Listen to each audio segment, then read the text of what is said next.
என் அன்பு உறவுகளே, பல நூறு ஆண்டுகளாக சாதியத்தின் பிடியில் சிக்கித் தவித்த நம் மக்களுக்கு மட்டுமின்றி சாதியத்தினால் தாக்குண்ட அனைத்து மக்களுக்கும் ஒரு நல்வழி காட்ட நான் பௌத்தத்தை ஏற்றேன்.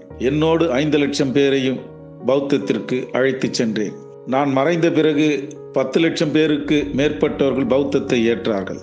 பௌத்தம் மட்டுமே உங்களது வாழ்க்கை நெறியாக மாறிவிட்டால் சமூகத்தில் சமத்துவமும் உலகத்தோடு போட்டி போடுகின்ற ஆற்றலும் உங்களுக்கு கிடைக்கும் என்பதினால் உங்களுக்கு பௌத்தத்தை ஏற்க வழிகாட்டினேன். நீங்கள் எத்தனை பேர் பௌத்தம் ஏற்றீர்கள் என்பது எனக்கு தெரியாது. எனது நம்பிக்கையை நீங்கள் பொய்யாக்கி விட்டீர்களா என்பதும் எனக்கு தெரியாது. ஆனால் நான் காட்டிய பௌத்தம் என்கின்ற மதம் சமூக சமத்துவத்தை அடைய காட்டிய தூய வழியாகும். அவ்வழி உண்மையானது, தூய்மையானது. என்னை நம்பி எளிய மக்களே பௌத்தத்தை ஏற்றார்கள். ஆனால் எனது உழைப்பின் பலனை அனுபவிக்கும் அரசு ஊழியர்கள் சமூகத்திற்கு திரும்ப ஏதும் செய்யவில்லை என்பது எனக்கு தெரியும். சுயநலச்சேற்றில் அவர்கள் சிக்கி தனது குடும்பம் குட்டிகளோடு சுருங்கி விட்டார்கள். பௌத்தத்தை ஏற்பதாக அவர்கள் சொல்லியதெல்லாம் விழலுக்கு இறைத்த நீராகி போனது.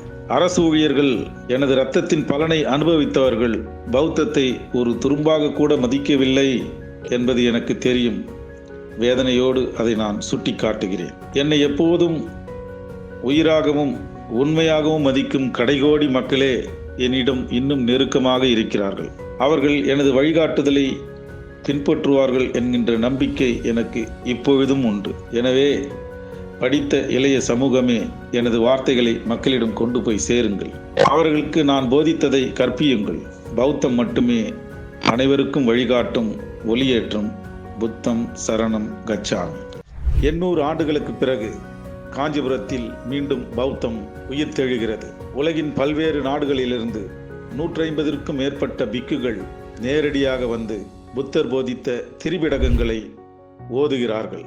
800 ஆண்டுகளுக்கு பிறகு முதல் முறையாக நடக்கும் இந்த மாநாட்டிற்கு நீங்கள் அனைவரும் திரண்டு வாருங்கள். வரலாற்றில் எப்பொழுதாவது இதுபோல நடக்கும் அதிசயத்தில் நீங்களும் பங்கு பெறுங்கள். அனைவரும் திரண்டு வாருங்கள்.